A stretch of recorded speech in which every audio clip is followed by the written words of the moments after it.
क्या हाल है भाई लोगों। उम्मीद है सब खैरियत से होंगे। आजकल का जो दौर है, इस दौर में रिश्ते नातों की तो कदर रही नहीं बिल्कुल भी। मैं क्यों कह रहा हूँ इस बात को?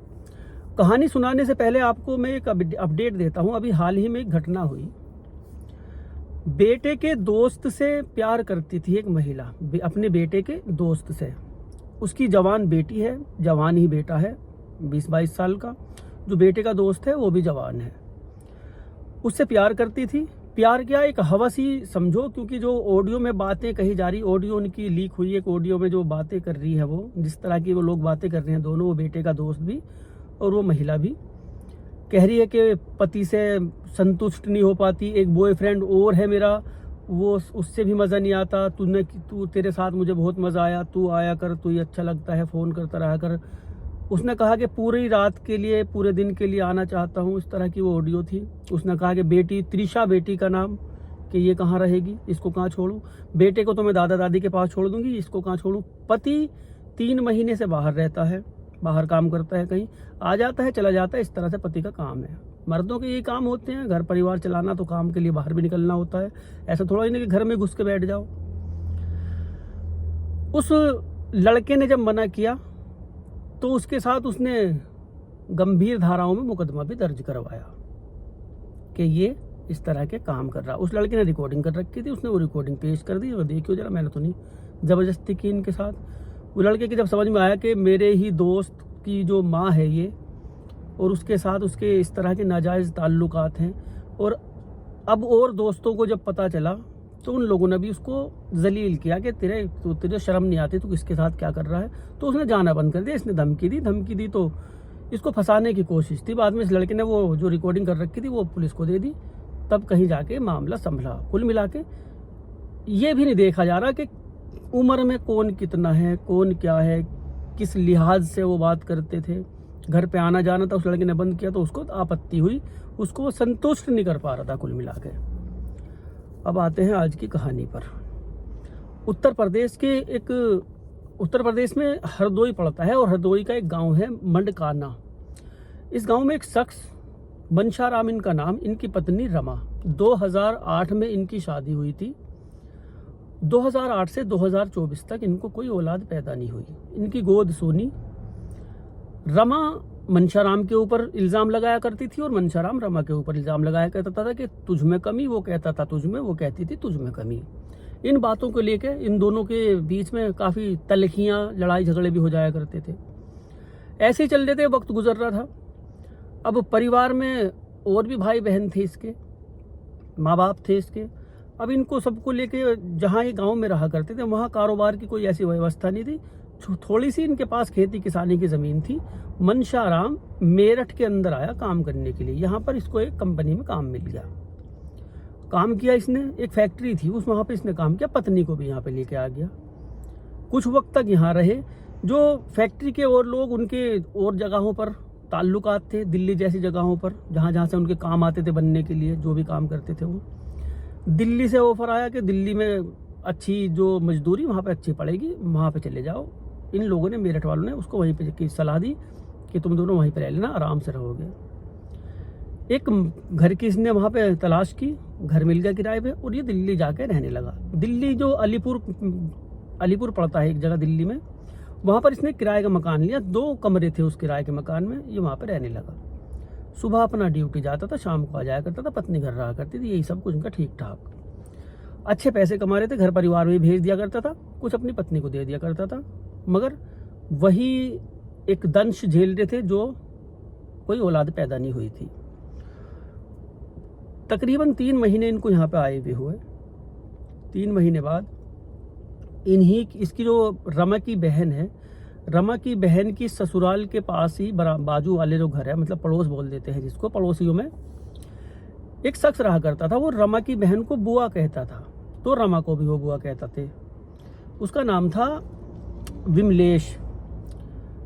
विमलेश के पास कोई कारोबार नहीं था वहाँ। विमलेश यहाँ मनशाराम से ही बात कर लिया करता था, रमा से भी बुआ बुआ करके बात किया करता था।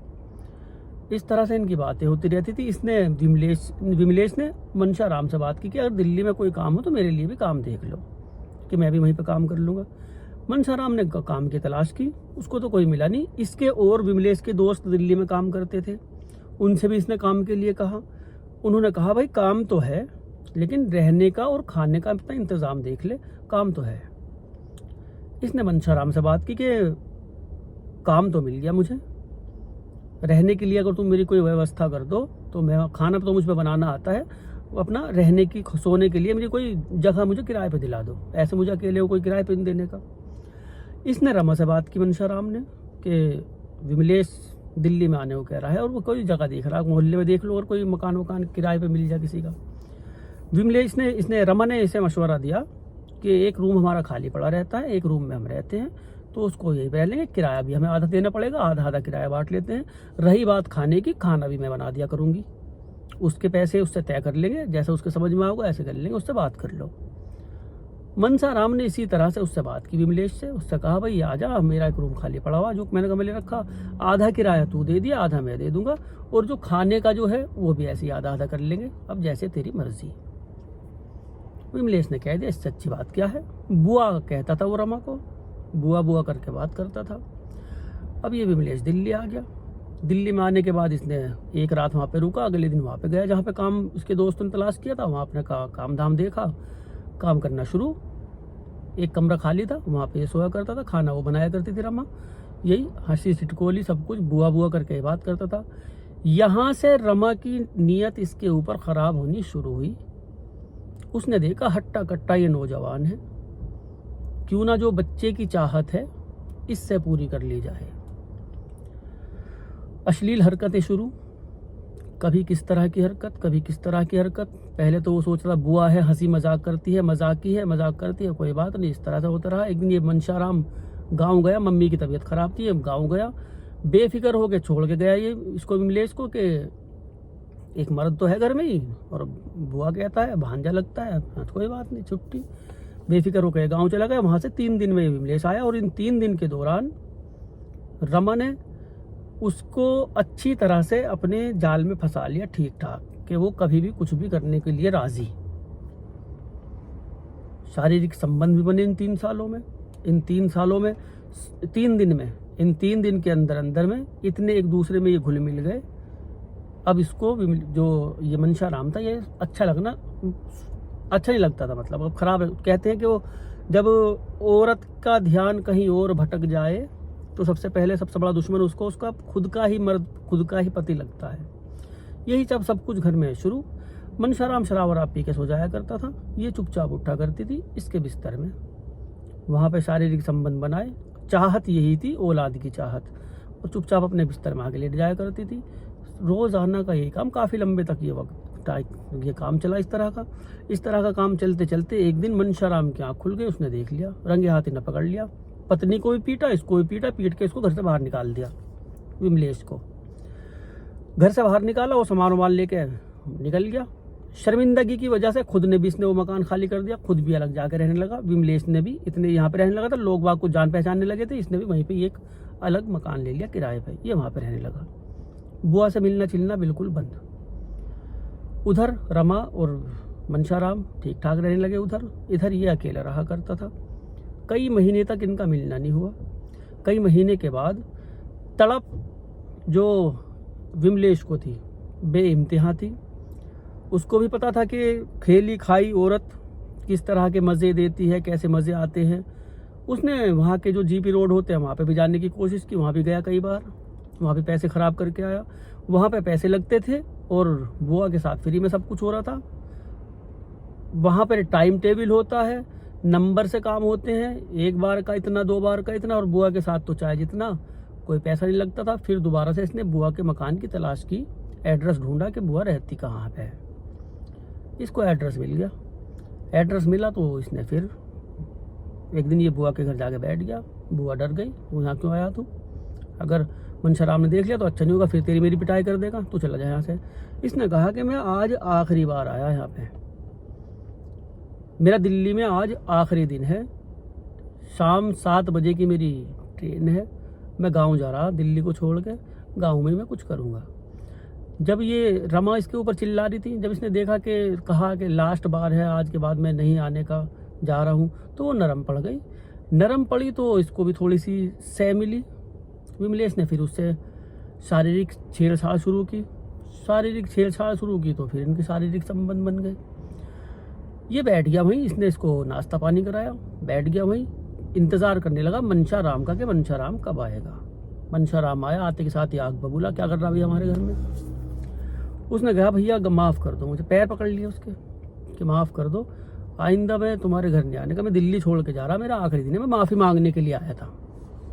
उसने भी सोचा लास्ट दिन है, माफ़ी मांगने के लिए आया, चलो माफ़ कर दो, ठीक है। उसने कहा ऐसे कैसे माफ़ कर दो, तुमने तो माफ़ नहीं करा, तुम मेरे साथ मेरे रूम पे चलो और वहीं चल के अपना जाम लड़ाएंगे।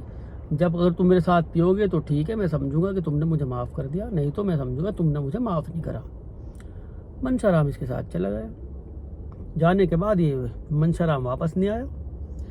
रमा फ़ोन कर रही, उसका फ़ोन भी बंद, परेशान। सुबह हो गई, सुबह तक मनशा राम नहीं आया। सुबह के वक्त पता लगा वहीं ये गंदे नाले में एक लाश पड़ी है।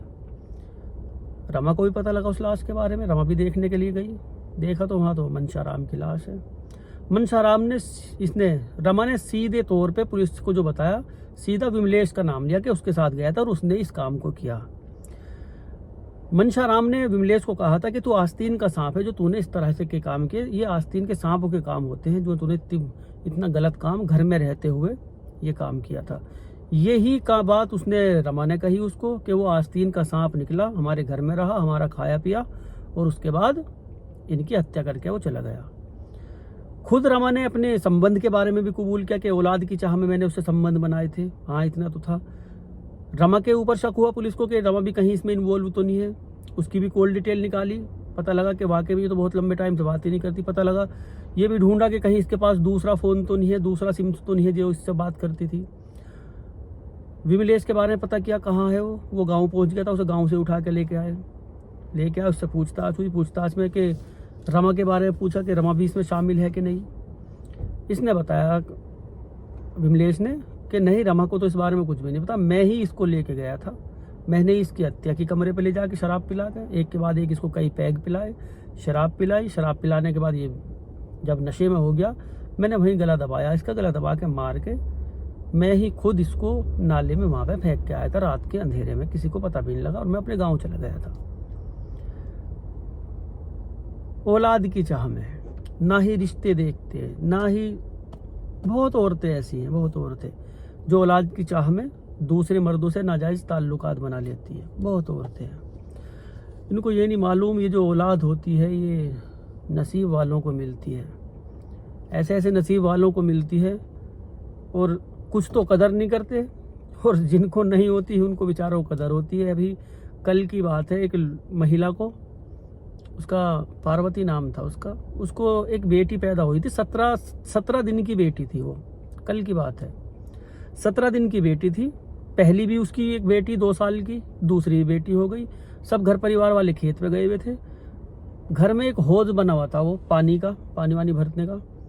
17 दिन की बेटी को उसने उसमें फेंक दिया, डुबो के मार दी। अपने जेठ को फ़ोन करा कि वो बच्ची को कोई उठा के ले गया घर से। बाद में ये लोग आए, देखा तो इससे ही पूछा, इसके पति ने खुद ने इसके खिलाफ कंप्लेन लिखाई तो इससे पूछा, बताया कि पहली बेटी थी, दूसरी बेटी मैं क्या करती, 2 बेटी का मैंने मार दी। जिसको औलाद देता है ऊपर वाला वो कदर नहीं करते, ऐसे ख़त्म कर देते हैं। कोई कूड़े में फेंकते हैं, कोई कहीं कोई कहीं। तो खुश रहो, आबाद रहो, अपना और अपनों का ख्याल रखो। ये सब कुछ तो न जाने कब से चलता आ रहा है।